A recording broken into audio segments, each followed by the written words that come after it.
I'll call this meeting to order as the general forum of the Center Region Council of Governments for April 29th, 2024. First, we will have a Pledge of Allegiance.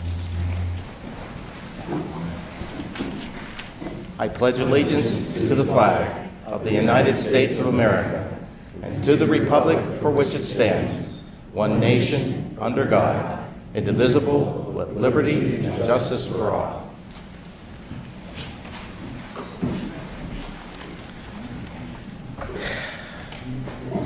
Okay, Scott, would you take roll call, please? Mr. Balchandran, Mr. Herndon, Mr. Kassab, Ms. Krishnan Kuti, Mr. Lipscomb, Mr. Myers, Mr. Portney, Mr. Bernier, Mr. Best, Mr. Frank, here. Ms. Mariner, here. Ms. Trainer, here. Mr. Heller, here. Mr. Patterson, here. Ms. Stevens, here. Ms. Strickland, here. Mr. Thompson, here. Mr. Beck, Ms. Hartle, here. Ms. Perkins, here. Mr. Piper, Mr. Cervello, Here. Mr. Hammeister, here. Mr. Hardin, here. Mr. Lord, here. Ms. Moriarty, here. Mr. Wilson, Mr. Abrams, Ms. Hycheski, here. Mr. Magruder, Ms. Robb, here. And Ms. Whitman.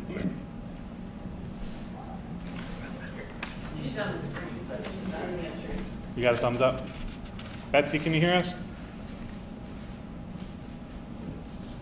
Apparently not. Mr. Chair, we have a quorum. Okay, thank you. Next on the agenda is public comments. Are there any public comments? Seeing none, move to new agenda items. Are there any new agenda items?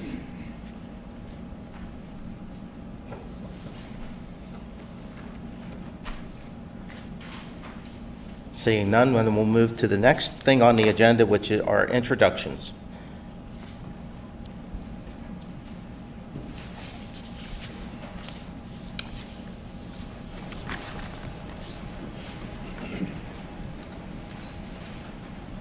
Good evening. Greg was so important we decided to bring him back and introduce him twice. So welcome back, Greg. This is Greg in the flesh. Greg started with us back in March of this year, so he's only been with us for about 8 weeks, but he has really hit the ground running. We're very excited to bring him on board to oversee the Millbrook Marsh, so he is our new Millbrook Marsh Nature Center supervisor. Greg has a lot of experience in ecology and sustainability. He was a program manager at Notre Dame Office of Sustainability. He started and managed a food co-op in Indiana, and he has over 25 years of teaching experience in management and in ecology and sustainability. He has a master's in environmental science, applied ecology from Indiana University, and a bachelor's in biological science from Purdue. I had to write all that down because there was a lot. So he brings a lot of great experience, and I don't know if you want to say a few words, but welcome to the team. Yeah. I'll just say very briefly that I'm really looking forward to building on what's been done in the past, the hard work and the partnerships that have been developed around Millbrook Marsh. My first 8 weeks, it's become very evident that it's a very important part of the community and in people's hearts. And I'm really excited to work with all of you to help keep it that way. And so thank you for your time and being able to get to be introduced. Sorry. Thanks. Thank you.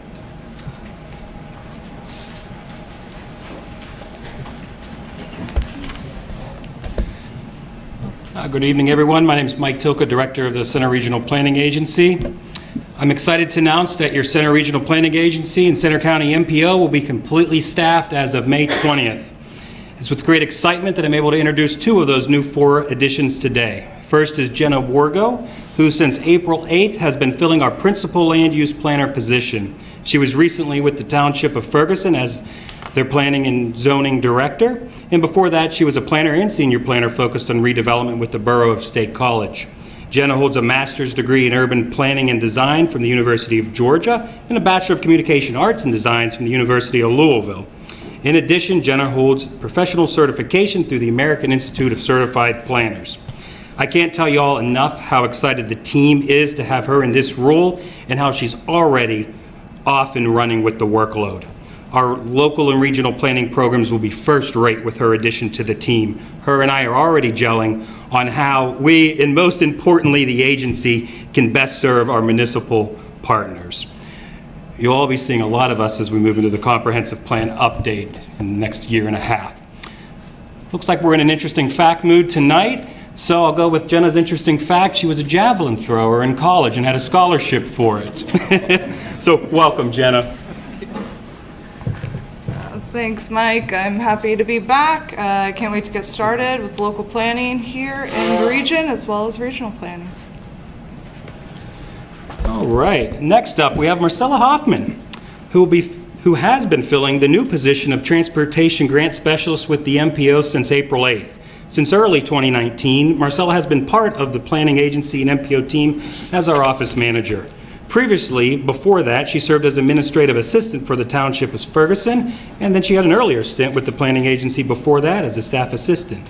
In Marcella's last role, anyone that dealt with her knows that she's organized, timely, and can write.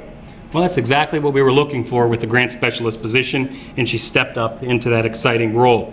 She holds a bachelor's degree in organizational leadership with a minor in management from St. Francis University, and she also has a specialized business administrative professional associate's degree from the South Hills School of Business and Technology. Marcella has been an invaluable part of the team in her previous role, and I believe that will be the same for those benefiting in our communities from what she'll be able to accomplish in this new role. Interesting fact, Marcella's first language was American Sign Language. Welcome, Marcella. Thank you, Mike. Yeah. So another interesting fact is that I'm 4'11", so sorry. I just want to say thank you, and I'm really excited to work with all of our partners here at the CCMPO. I have a great team to work with, so I'm really confident that we can get things done. And I'm just looking forward to the relationship building that will happen throughout the Center County municipalities and stakeholders. Thanks.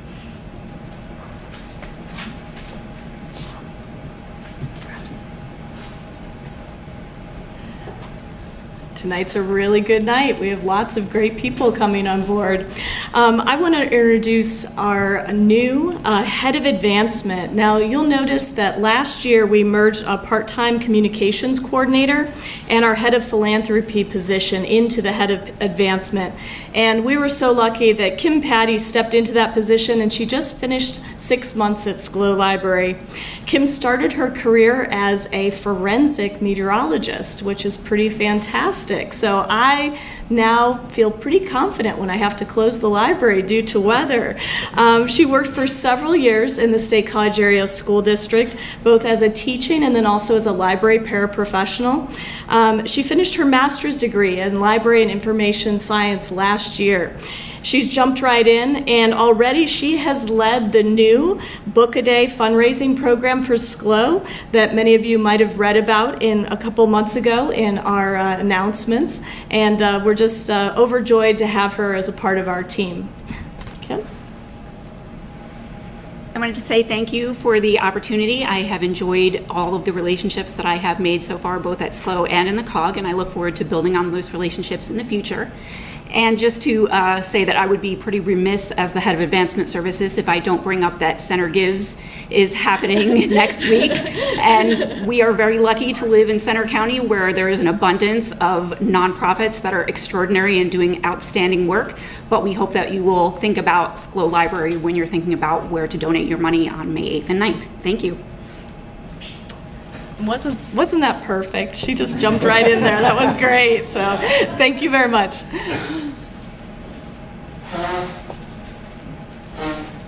Thanks, all of you. Next on the agenda is the consent agenda. Is there anyone that wants to pull anything from the consent agenda?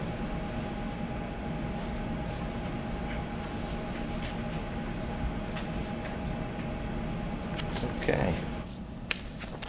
If not, I'll entertain a motion to approve the consent agenda. Denny? Denny moves. Evan seconds. Any other discussion? All in favor signify by saying aye. Aye. Any opposed? Motion carries. Next up on the agenda is Musser Gap to Valleylands project update.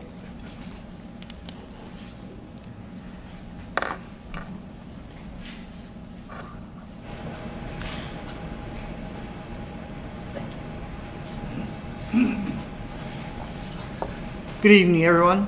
I am Mark McLaughlin. I'm the director at Shavers Creek Environmental Center. And with me tonight is Mike Toolin. He's our director of conservation at Musser Gap. And together we're going to give you an update on our Musser Gap to Valleylands project that we at Penn State have been very proud to be moving forward with quite actively since the last time I spoke to you, which was via the screen, I believe, probably during our COVID era. So very happy to be here and in person and see all of you, and to hopefully field some questions if you have any after the presentation.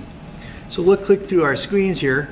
I don't need to review the history. Most of you are here for that, in our relationship between Clearwater and Musser Gap and the DCNR, and how the university embraced the changes and the land management pieces of this property.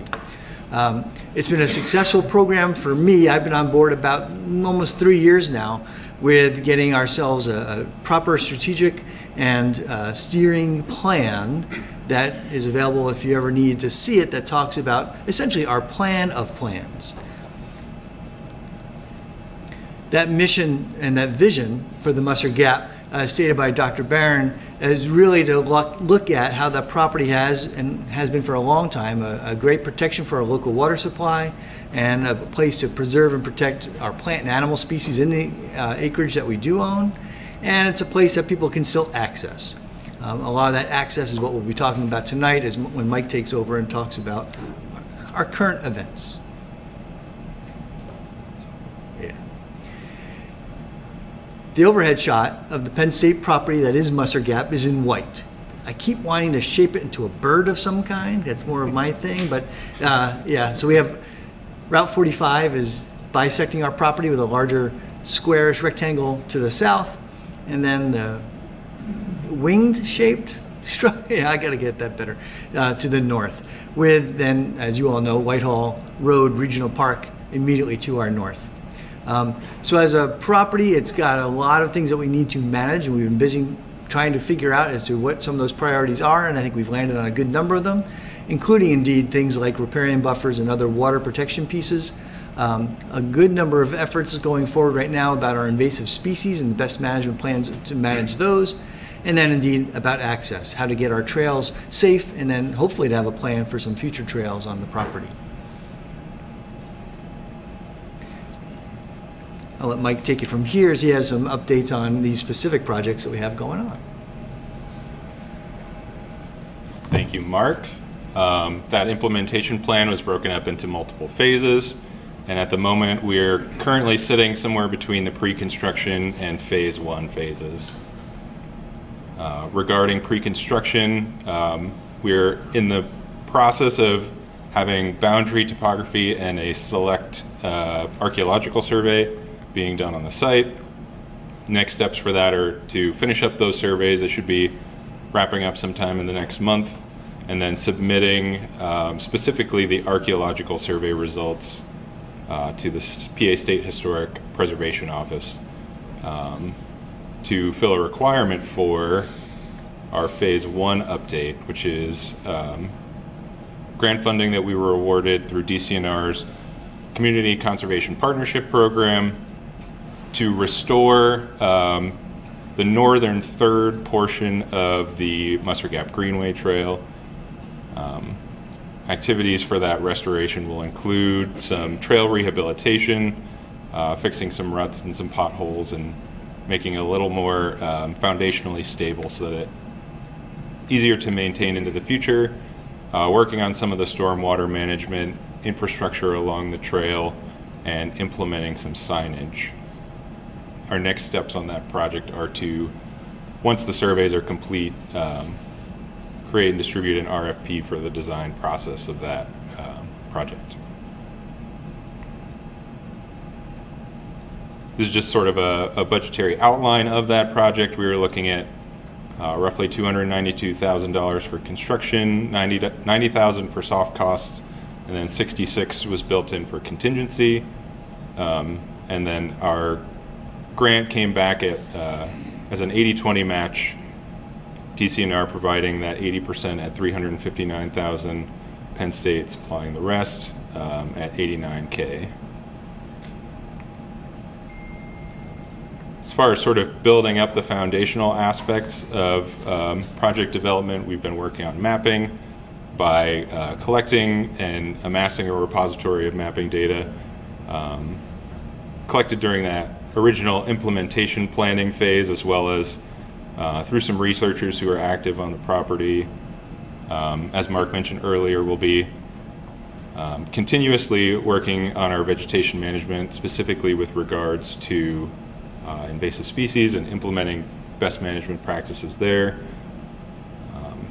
As far as infrastructure is concerned, we are in the second draft or third draft of our first set of wayfinding signs, which will be installed at our primary access points at the DCNR Musser Gap Trailhead parking lot and where the Musser Gap Greenway Trail joins Whitehall Road Regional Park. We have also implemented a trail counter system. 4 trail counters have been deployed along the Musser Gap Greenway Trail. Again, one at each of those primary access points and then one on either side of Route 45. And then we've had some, small incidents with crime on the property in the form of vehicle trespassing and some light vandalism, but we've been on top of that. We wouldn't have gotten as far as we have today without some of our relationships, and managing such a big property, those relationships become increasingly important. So we've been working with groups within the university like Cooperative Extension, OLLI, College of Ag, Arts and Architecture, Health and Human Development, integrating their curriculums into our site, working with researchers, offering programming, and then receiving significant operational support from folks at the Russell Larson Agricultural Research Center, helping us manage some of our agricultural activity, and the Forest Lands Management Office through the College of Ag. External to the university, we have our key stakeholders, which you're all aware of, Clearwater Conservancy, who we still work very closely with on projects like our stream buffer and offering programming through Centered Outdoors and A Walk in Penn's Woods.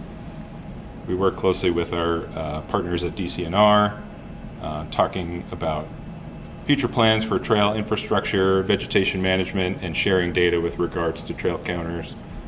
And then, of course, Center Region Parks and Rec, our neighbors to the north. We've had continued conversations with them about how we can work together. And of course, Wasson Farm, who currently leases over 200 acres of the agricultural land on the property. And we also maintain pretty good relationships with several outdoor recreation groups and conservation groups in the area. Regarding programming, we offer all sorts of walks, talks, and activities, both through Shavers Creek and through our partners such as Centered Outdoors and OLLI and Penn State Extension. We've hosted a few volunteer events in the form of tree planting at our conservation buffer along Slab Cabin Run, as well as some citizen science opportunities. And then we are making sure that we're active in updating the community in the form of meetings like this. And with that, we'll take any questions you might have. Any questions? Mr. Herman? It listed bicycle trail? What did that mean? Yeah, so in our shared conservation buffer project with Clearwater Conservancy, I came across an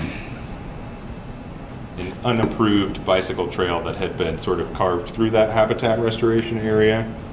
Some vegetation had been removed, so put up some signs, asking visitors to just stay on the gravel trail, and that seems to have ended that. The walk around, I mean, I guess the crosswalk, I guess, Route 45, I just wanted to get a sense. Had you mentioned how you're going to deal with, it's a very high traffic, high speed road, like what's the, are we going to, I guess, keep people safe who are biking or walking across and the trail counter system, yeah, the trail counter system is the first step in that process. We're trying to collect data on overall trail use, but also getting a picture of, are people approaching the crosswalk and leaving? What kind of numbers are we getting back and forth across that crosswalk? So we have about 8 months worth of data, but we're looking to collect more and corroborate that data with our friends at DCNR. So what would be the plan then if you found out that it was, because I mean, sometimes you need to build the infrastructure for people to feel safe to cross it. So, I mean, is the analysis kind of accounting for that? And what would be the next steps if the analysis suggested there ought to be some kind of raised bridge or something? Yeah, simply we're not there yet. We don't know. Is the most fair answer. We hope the first question from our friends at PennDOT was how many people are crossing, and so we need the data that says it's 10 people a week or 10 people a year or it's thousands, which we think it will become a big number. And if that's the case, that would help dictate what kind of crossing do we need. And so things like a pedestrian bridge and things like that have all been bandied about by us, but we don't want to go too far down that road until we get the established trail safe and well marked, and then promote that, and then look at our numbers and see what we can do with our PennDOT friends to say, we want to be safe, how do we do this? And yeah, that'll be quite the next big endeavor for sure. And of course it'd be costly, but again, we want to be safe, right? So we're inviting people out how to do that well. Beyond that, we've not any detail. Thank you. It'll come to your attention though, for sure, because that'll be a big deal when we start making that move, you bet. Any other questions? Just a comment. When you're looking at making a bridge, I would recommend a car bridge so that the animals can go underneath it. I've not seen an animal go over a people bridge yet. So I think you're going to have, there's always a lot of animals going under there across that road. So if you put a car bridge over, and then the animals could go underneath along with the people, I think that would be a better way to do it. Indeed, when we brainstormed that same idea, that would have to be part of the equation. We'll think about it. Yes, sir. Anybody else? Okay, thank you very much. Thank you. Next on our agenda is Proclamation 2024-3 proclaiming May 5 through 11, 2024 as Public Service Recognition Week and honoring staff of the Center Region. And Greg Kausch will... I've got this one. Oh, you're going to get this one? Okay. Thank you, Mr. Chair. Public Service Recognition Week takes place the first week of May every year, and this year will be May 5th through 11th. Celebrated since 1985, Public Service Recognition Week is a time that is set aside to honor folks who serve our nation as federal, state, county, and local government officials.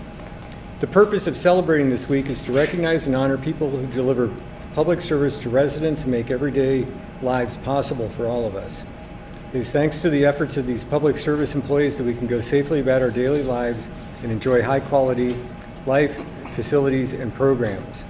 And with your concurrence, I'll read a few sections out of the proclamation before we entertain a motion to pass it.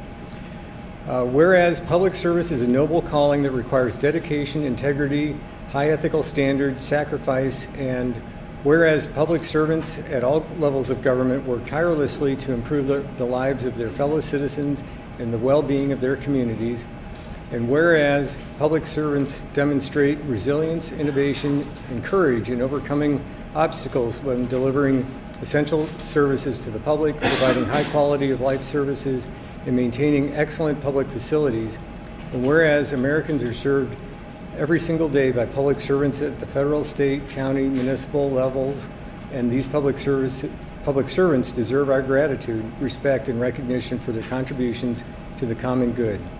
Now therefore be it resolved by the Center Region Council of Governments General Forum that May 5 through 11, 2024 is Public Service Recognition Week, and we call on all residents of the Center Region to join in the General Forum in honoring the staff of the Center Region Council of Governments, the townships of College, Ferguson, Harris, Half Moon, and Patton, and the Borough of State College, who serve our region as public servants and to express our appreciation for their accomplishments and contributions.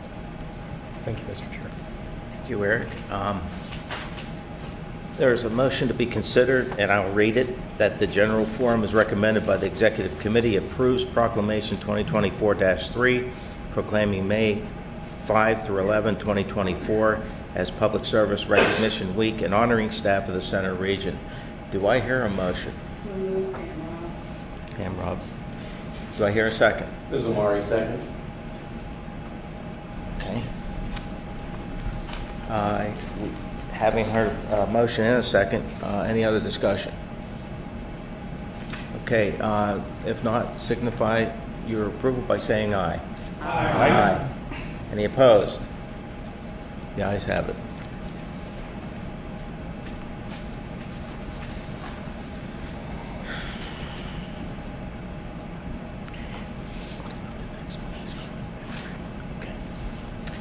Okay, next on the agenda is Resolution 2024-4, a resolution of commendation and appreciation for the Center Area Transportation Authority, recognizing 50 years of service to the local community, presented by Greg Couch. Thank you, Mr. Chair. Yes, so ultimately we would like to ask that the general forum consider approving enclosed resolution 2024-4, recognizing CATA's 50th anniversary. We're not going to go through that document line by line, but as you know, CATA and the COG share a long history of partnership, as well as the significant portions of a service area, and the two agencies are certainly no strangers to cooperation. Starting in 1974, essentially from scratch, CATA has grown into one of the top public transportation providers in the Commonwealth by ridership, has won national awards, and operates with modern vehicles and facilities, as well as a highly skilled workforce. And I'd like to hand things over to Lori Miller, CATA's Director of Business Development and Community Engagement.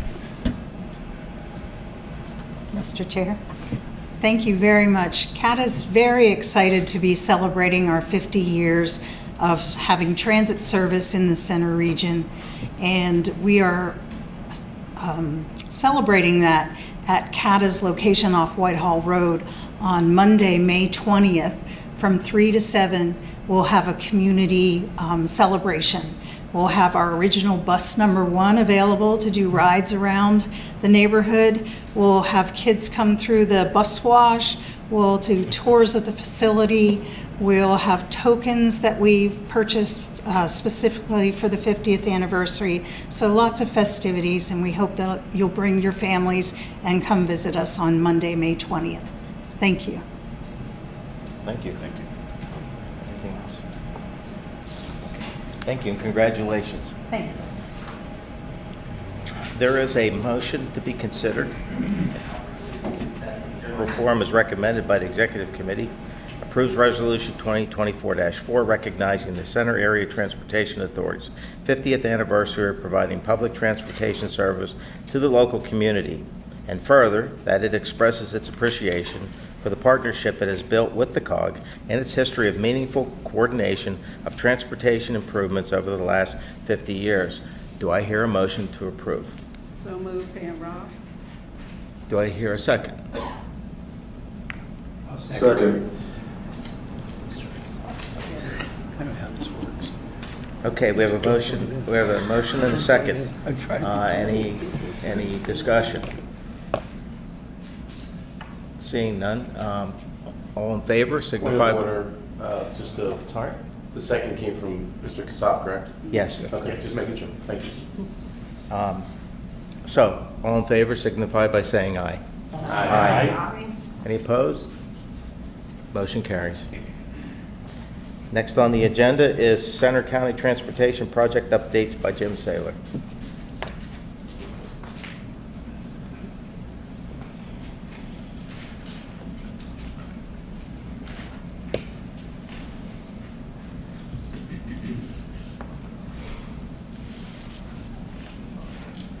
All right, good evening, and thank you, Mr. Chair.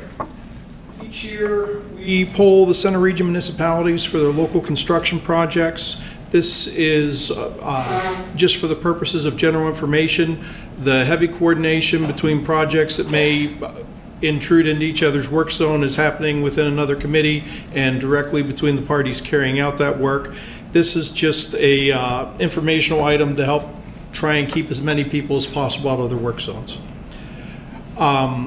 So we poll the Center Region municipalities. We put that information together with the major projects update from PennDOT and just look for a couple of trouble areas. If you've been downtown in the last couple of months, the first trouble area that appeared in the data will be no surprise to any of you. At the same time, we've got phase 3 of the Atherton Street project wrapping up. Hopefully this will be the last year of construction for phase 3 with heavy paving extending from Curtin Street all the way down to the intersection with the parkways. And at the same time, you've got the Calder Way project underway in the borough. On the bright side, PennDOT and the borough are coordinating with each other. They're making sure that they're not doing things like putting up conflicting detours on the variable messaging signs, and to the greatest extent possible, coordinating to stay out of each other's way. The small dots on the screen also represent a Green Light Go program or project that the borough was able to undertake that will lead to signal upgrades for intersections on the Atherton, Beaver, College, and Park Avenue corridors. And these will lead to intermittent lane closures as they're working to upgrade the detection or some of the cabinet equipment. Again, it'll be moving around through the borough, and at times it may conflict with some of the other work zones and lead to some temporary backups, but the bright spot is that that project will move along fairly quickly.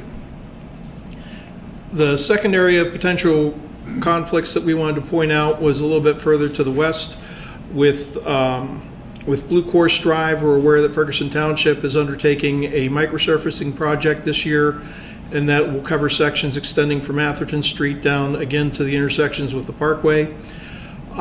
Depending on how fast the development project at the corner of Blue Course Drive and College Avenue moves along, you may also see some conflicts with the signal and entrance work. And then we've got a section of Science Park Road there in the left corner shaded. There's also a project to install a signal on Science Park Road at the Sandy Drive North intersection. So a couple of things that together might lead to some intermittent backups. Over on the other side of town, we know that we've got a bridge preservation project taking shape for the structure that carries University Drive over College Avenue. At the same time, that may conflict with the signal upgrade project that's going to touch the signal at the foot of the ramps. And as shown with that blue line in the upper right corner, as soon as the semester is concluded, the university is going to start a project to mill and resurface Porter Road through that section. So you've got a couple of things going on that might lead to some backups. Again, the people operating those work zones are aware of each other's projects and doing what they can to minimize the conflicts. The last potential area of conflict we wanted to point out was a little bit further to the east. College Township is moving forward with the next phase of their improvements project on Pike Street, extending from Dale up to College Avenue.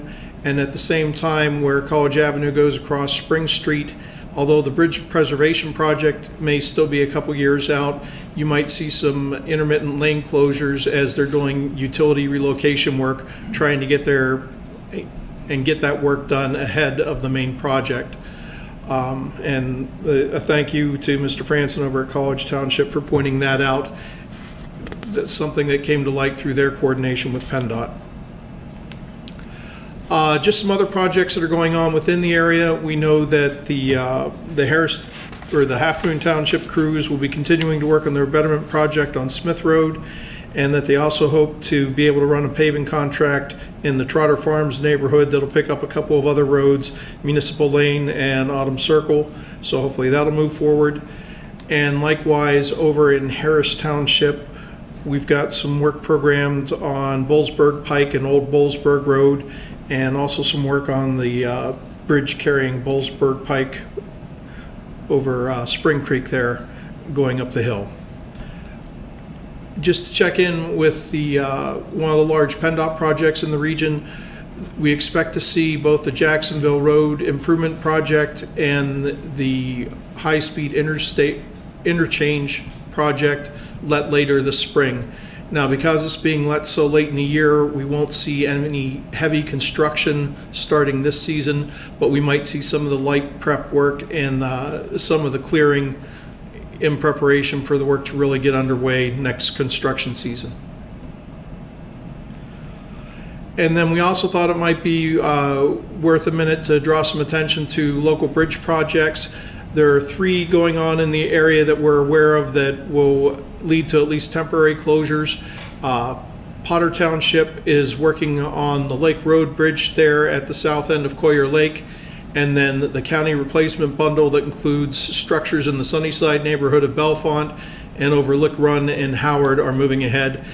Again, those might not impact regional traffic that greatly, but the closures will be, or detours will be in place for several months. So we just wanted to let you know that those are out there in case they impact your plans. Again, this is just an update to help people stay aware of what's going on out there. If there are any light questions about this, we're happy to take them, but these are not projects that we're administering, so we are likely to end up referring you to the respective municipalities or departments actually overseeing the work. Mr. Chair? Thank you. Okay, next on the agenda is Resolution 2024-3 to designate May as Bike Month, presented by M. Messner.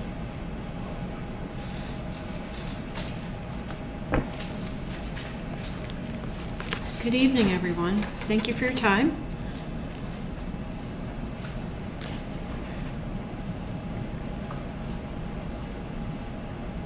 As you know, May is Bike Month, and wanted to just share a couple things that the Center Region is involved in and why I appreciate all the municipalities in terms of their participation.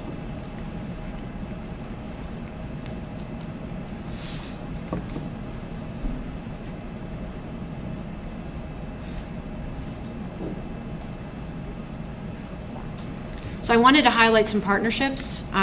All the municipalities have been very helpful as I ask questions, being relatively new to this position, and working on various projects.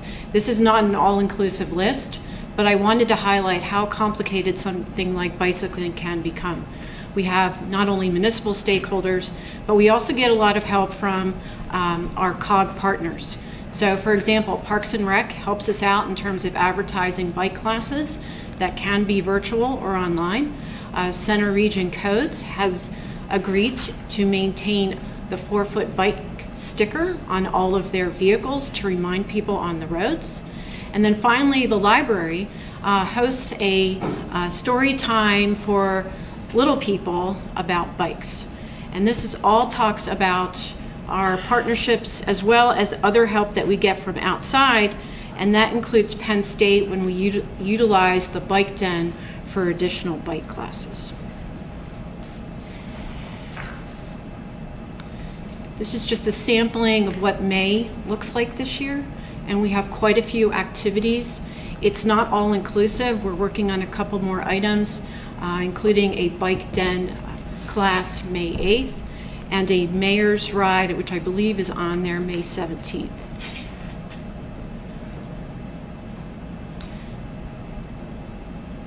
One of the other items that staff is working on is renewing the bicycle-friendly community and business. We have 2 deadlines in June. The bicycle-friendly community is June 25th, and the bicycle-friendly business is June 5th. They both have similar kind of requirements, but at different scales. So for the community, we are looking at what we look like in terms of population. What are we doing in terms of our ordinances to improve cycling? What education and encouragement are we programming on a regular basis? And then how are we looking at evaluating what we're doing well and what we're not? And then finally, equity and accessibility to all populations. That's probably our weakest area, but staff is working toward finding ways to strengthen that in the years to come. Bicycle-friendly business, there's a lot of things within a business they can do to promote biking, such as having bikes available, which we do, bike racks, a shower, changing room, flexible dress, and these are all the things that COG encourages. Finally, at the bottom, you'll see the Bike League webpage in case you're interested to find out more. The one thing I did want to note with the bicycle-friendly community, there is going to be another survey. So sorry about that, but that's kind of how the system works.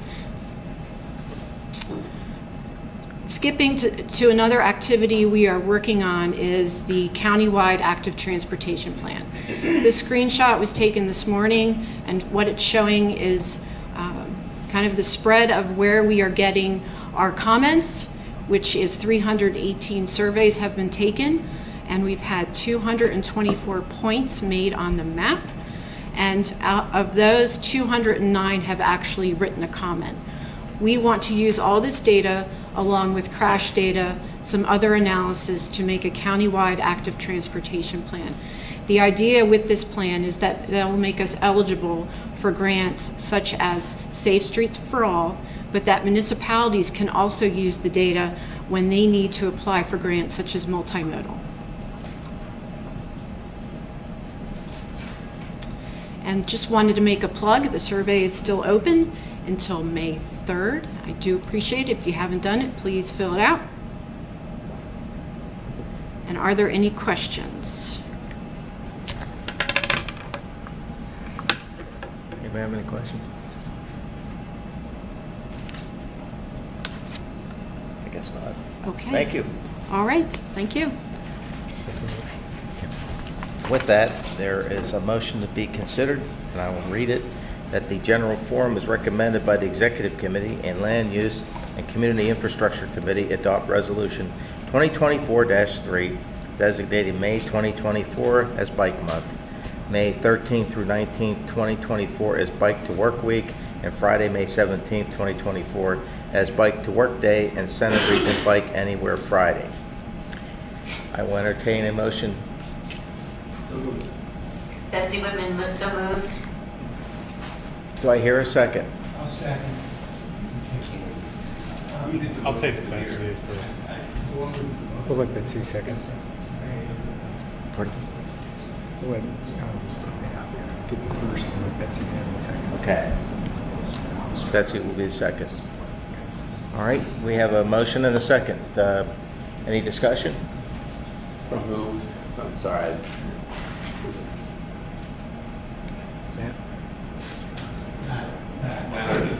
Okay. And Betsy's second.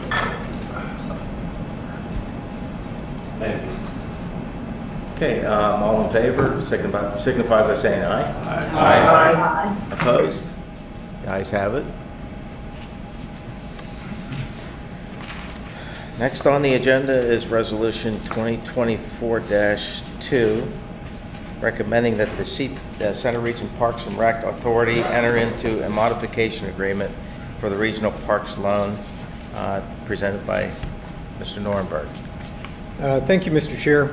The Regional Parks Loan was refinanced in 2021 and included proceeds of $816,670 that could be drawn and advanced at the discretion of the authority for capital projects at Oak Hall Regional Park or Whitehall Road Regional Park, but only after a unanimous approving vote by the participating municipalities and only at a general or special meeting of the General Forum. And the deadline for that additional funds to be drawn would be June 30th, 2024. We've had one such occurrence when in December 2022, when $578,974 of those restricted loan proceeds were approved to ensure payments for contractors, fees, materials, and supplies for the completion of the initial phase of Whitehall Road Regional Park could be completed. The loan documents dictate that the remaining balance of $237,696 in unreleased loan funds must be drawn by this coming June 30th. As there are still projects at both Oak Hall Regional Park and Whitehall Road Regional Park that could use those funds if the draw date was extended, staff began the process several weeks ago to explore the possibility of extending that draw date by 1 year. Contact was made with Jersey Shore State Bank, and the request for an extension on the draw period was approved, and so documents were drawn up in order to extend the draw period by 1 year. The resolution before you tonight for the five partners municipalities would need to be approved, and then that resolution then calling upon the Center Region Parks and Recreation Authority, they would be meeting this Friday in order to approve a resolution and execute the loan draw extension. That would extend the draw period until June 2025 for that amount of funds, $237,696. The advantage of doing so is that the loan refinancing took place in 2021 when interest rates were remarkably low.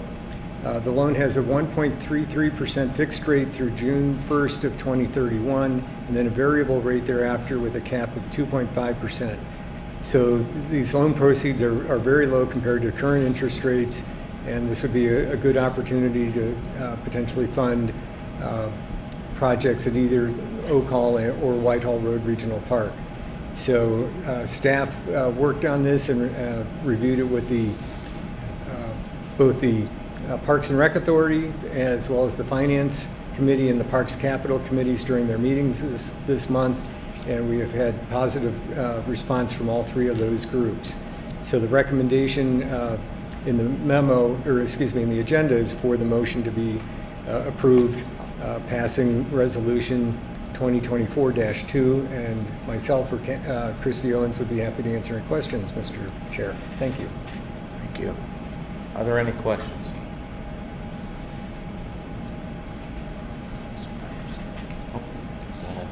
Yeah, is there any, I mean, I guess it reads to just extend the mod date, great. Is there any specific language around kind of the use of those dollars, or is that necessary? Is there a solicitor kind of that can kind of confirm that no one can use the dollars until they've been approved, that specifically? So this action would just be to extend the draw date. There would still need to be a positive vote by the 5 participating municipalities to release those funds, and at that time the purpose would be presented, as well as the budget and all of the other details. We're taking action now to have a timely change in that draw date before it expires, but we would certainly, staff would have to come back to the committees I mentioned earlier with a recommendation on which project to use it for, and so that vote would take place at a separate time. But there's nothing preventing that type of language going in this resolution, is there? Well, the resolution is pretty specific for the loan draw extension, but Christy or members of the Parks and Rec Authority could share some of the possible projects that are in the pipeline right now, so you could be aware of what might be coming. And some of those details were shared with the authority as well as the Finance Committee during their recent meetings. So maybe Christy, could you come up and share a little bit of those projects? These are all projects that are in the capital improvement program that will be circulating for review by the municipalities this month.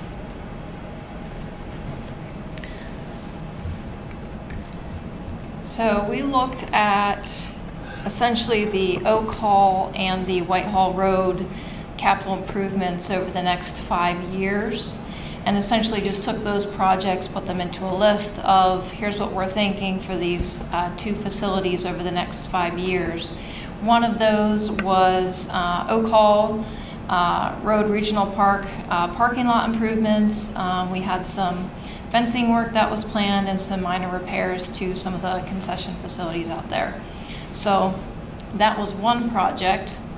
The second was a all-season pavilion out at Whitehall Road Regional Park, which was part of the original land development plan.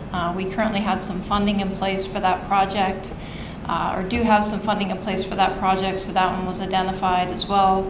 And then there was playground improvements at Oak Hall, again, over the next 5 years, which that project was pretty robust.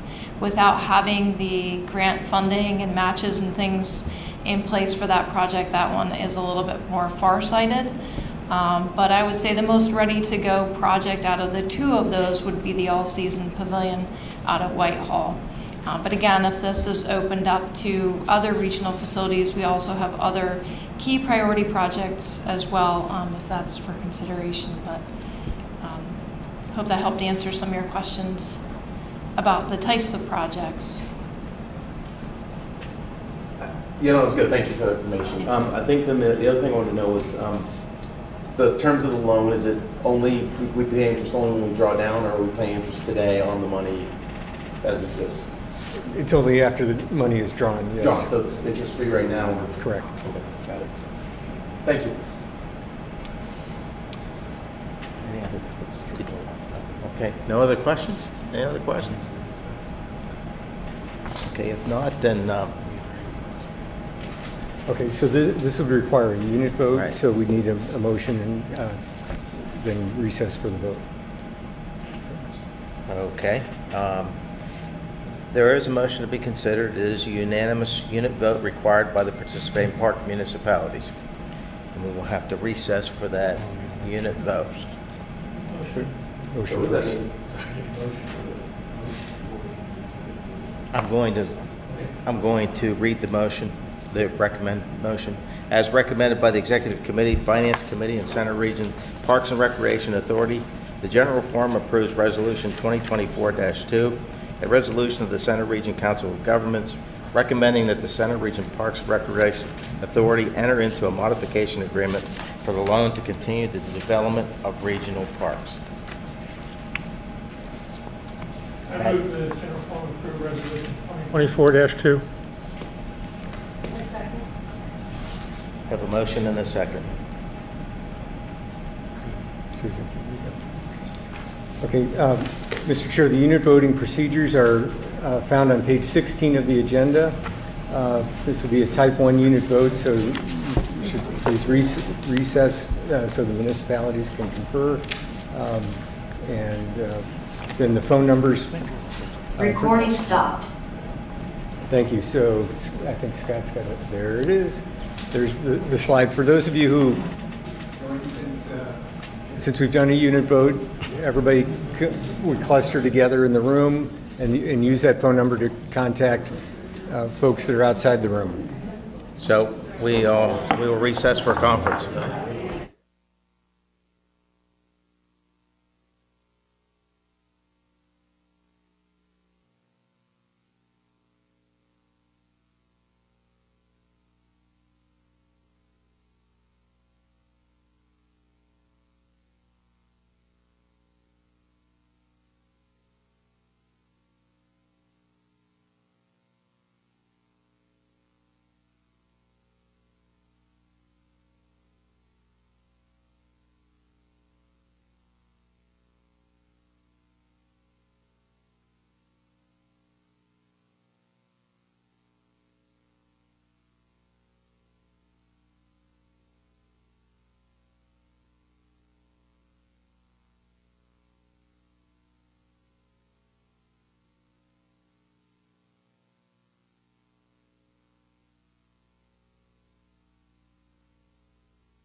Reconvene the meeting.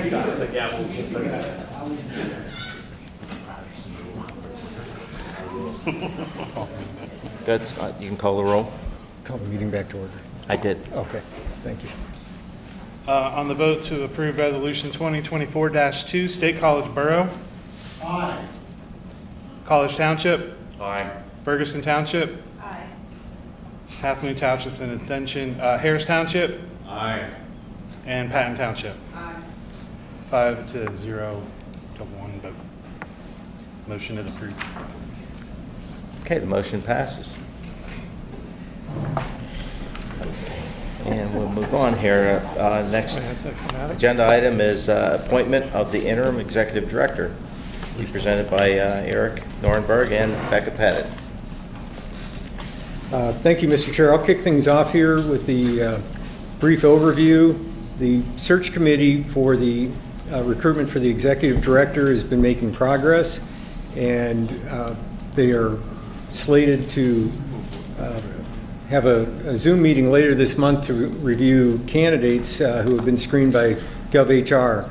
But despite that progress, we anticipate that there may be points along the way here where by the time I'm ready to retire, they might not have a new executive director in place and on site. So the search committee has had conversations about this, and we've talked about it, myself and Becca, with the search committee, and put together a game plan so that the COG would not be left without leadership and guidance during the period until a new executive director is able to start. So the proposed plan outlined in the agenda to cover the months of June, July, and August would include myself staying on in a part-time role as executive director during June, and then starting in July that Adam Brumbaugh from College Township has agreed to serve as the interim executive director, and the conversations that Adam had with College Township resulted in a proposal/request that COG reimburse the township for Adam's time during that period at the same rate that I'm being paid at this point. So there's a timeline in your agenda which would include approving the appointment of the interim executive director this evening, and in June I would spend time with Adam providing orientation and enabling him to meet with the agency directors and preparing him for the period in July and August that he could be acting as the interim executive director.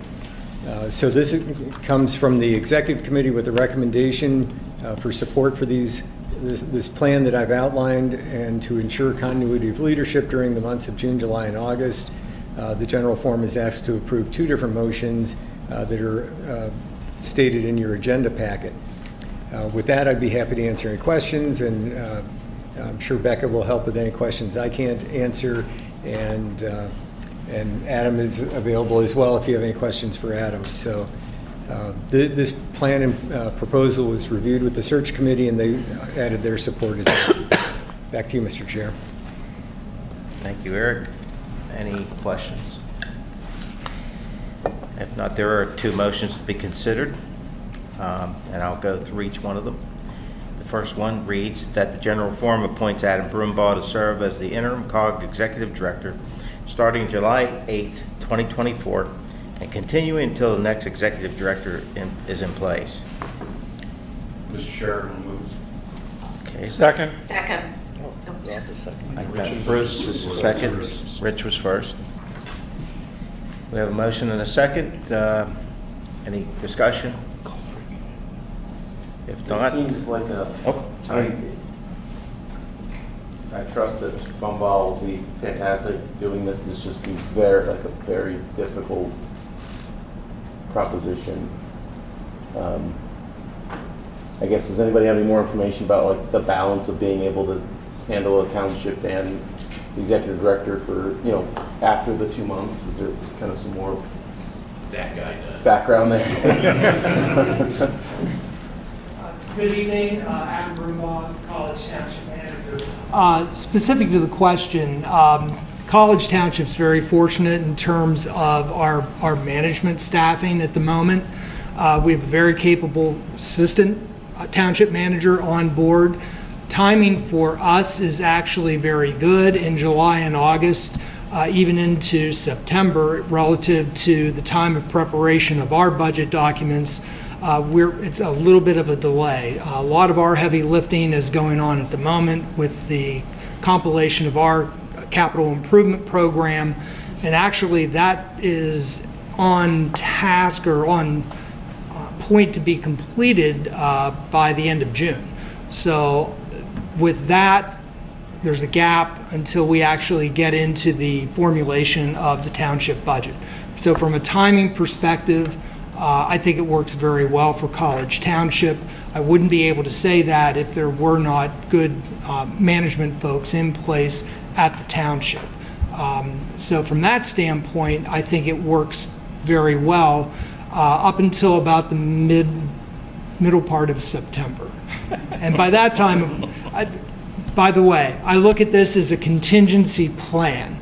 I'm very optimistic, and actually fingers crossed that the search committee will have some success here, and that any amount of time for and a need for an executive or an interim executive director would be extremely short, if it's needed at all. So I think that that's kind of the way that I'm approaching this. I have some familiarity with the COG. I have been around for a while, 26 and a half years, and I've worked with many of the agency directors for some time. We obviously have some new agency directors, but we have had good communication. My role in this process is essentially to keep things between the lines, keep things moving forward at what I consider to be a very busy time of the year for the COG. You're finishing up the CIP, the program plan, as well as preparation for budget. And so I think that with the background that I have, with the agency directors that are in place, and with the balance of the staff of COG, I think that this is something that can be done. And I think that, again, I believe that this is a contingency plan.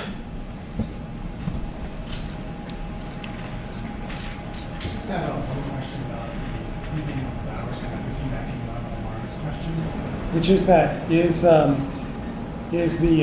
it sort of like, to use like an example, let's say that you work 9 to 3 or whatever for College Township, and then 3 to 5 would be for COG, as the COG interim director. I mean, are you still imagining like a 40-hour per week work week? And I guess the way it would work is that the COG then reimburses the township for those 2 hours that you're working as the interim director, but you still think it's all going to be accomplished within a 40-hour week?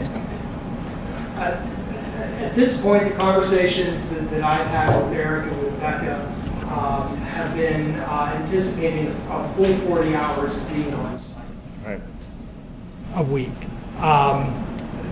In terms of parsing that out, again, but for a few hours each week, that I would be at College Township for some staff meetings.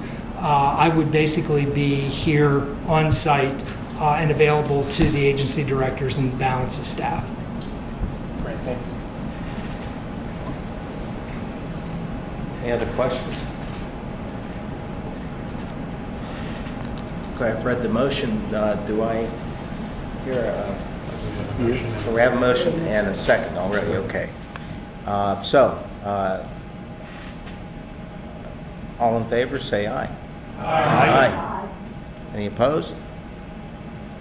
The ayes have it. There's a second motion,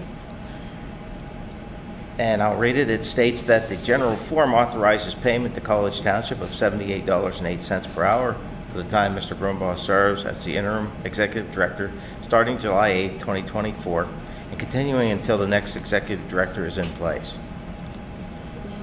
Second. Yep. Susan and Evan. Okay, we had a motion and a second. Any discussion? Seeing none, all in favor signify by saying aye. Aye. Aye. Opposed? The ayes have it. Next on the agenda is University Report. Jolene Morales.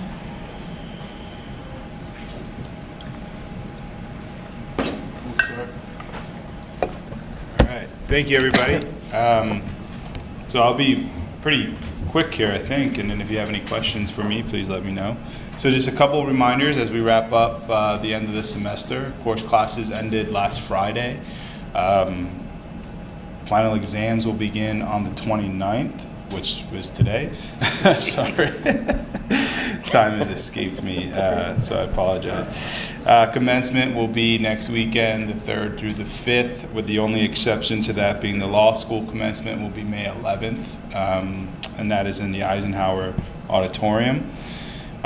Move out weekend also coincides with commencement, so move out will be the 3rd through the 5th through our, am I too loud? Or good? No.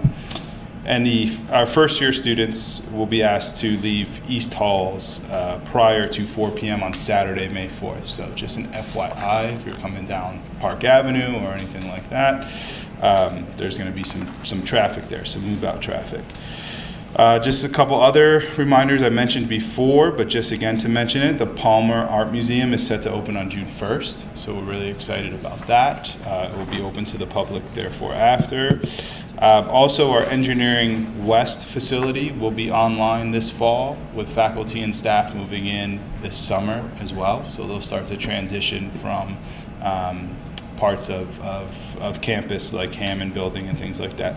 Of note of Hammond, there is some construction on the sidewalk there, but do not get too excited. It's not coming down just yet.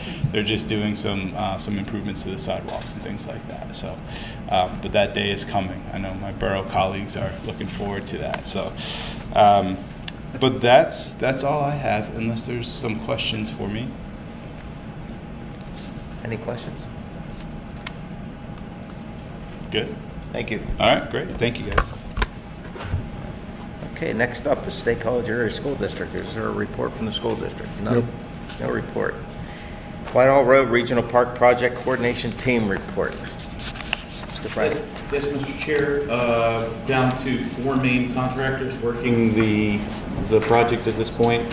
The site contractor is clearing up some rain touch-ups and things that have happened over the winter.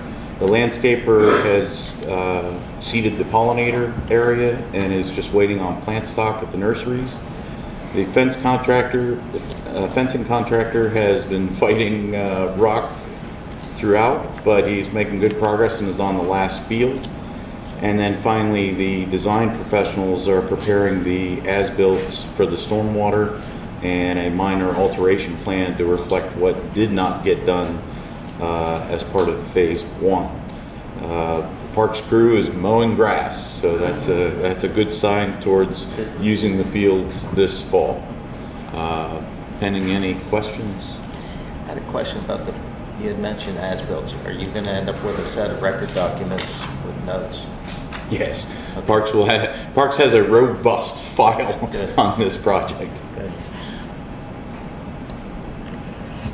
Okay, is that it, French? Yes, sir. Thank you. Next up is Executive Director Report. Eric? Excuse me, Mr. Chair, thank you. I just want to draw your attention to the activity report that's in the packet, and if you have any questions having perused it, I'd be happy to answer any of those or draw upon any of the agency directors who are here. Are there any questions on the activity report? If not, I'll turn it back to you, sir. Okay. Does that include agency director reports? Does agency directors have anything to report? Not tonight. I think we're going to have more in May and June. Okay. Thank you. Thank you. Next up is authority board and committee reports. First, the executive committee. Yes, so we did receive the CIP and have referred it to the municipalities for review. And we also convened in an executive session to discuss a matter of litigation personnel. Thank you. Next up, Finance Committee, Mr. Frank. Yes, Mr. Chair, I think the big thing is Finance Committee is prepping itself to hear the robust comments coming back from the newly formatted capital improvement plan, and we'll look forward to move on those. Thank you, sir. Thank you. Human Resources. Nothing to report at this time. Thank you. Next up, Parks Capital Committee. Nothing additional to report. Thank you. The Public Safety Committee did not meet. Facilities Committee, Mr. Bernier. Mr. Chair, nothing beyond what's outlined in the agenda. Thank you. Thank you. Next up is Land Use and Community Infrastructure Committee, Mr. Hammeister. The update is the future of the staffing that we were talking about. So we're going to have the staffing. Okay, thank you. Next is Climate Action Sustainability Committee, Ms. Whitman. I have nothing new to add. Thank you. Thank you. Parks and Rec Governance Special Committee, Mr. Frank. Yes, Mr. Chair, we continued on with our discussions. We reviewed a draft document of our Step 2. That's coming back for our next meeting for some fine tuning, and then hopefully we'll bring that forward to the general forum. Thank you. SCLO Center Region Library Board. Thank you. Center Region Parks and Recreation Authority. Thank you. And Emergency Management Council. Nothing additional to add. Thank you. And I believe I will entertain a motion on, get to it, on item 22, which is adjournment. Do I hear a motion? So moved. Second. Got a motion and a second. All in favor, say aye. Aye. Motion, meeting is adjourned.